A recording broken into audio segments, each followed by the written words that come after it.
not fair for a man to stand up on a podium and say this is the smallest boy.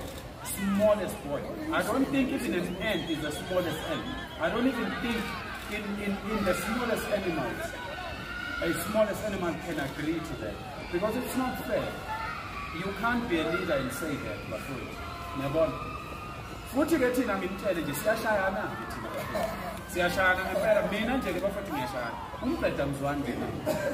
Ngifuna ukunitshela nje akuethi mina ngishayana ngempela nje mina bayakutshela abantu hambe ufuna umlando wami. Ngiyashayana nje mina. It's not fair for a man to stand up on a podium and say this is the smallest boy. Smallest boy. I don't think even an ant is the smallest ant. I don't even think in the smallest animals, a smallest animal can agree to that. Because it's not fair. You can't be a leader and say that, bafowethu. Niyabona? Futhi ke thina ngimtshele nje siyashayana ke thina bafowethu. Siyashayana ngempela mina nje ke bafowethu ngiyashayana. Umbheda mzwani mina. Ngifuna ukunitshela nje akuethi mina ngishayana ngempela nje mina bayakutshela abantu hambe ufuna umlando wami. Ngiyashayana nje mina.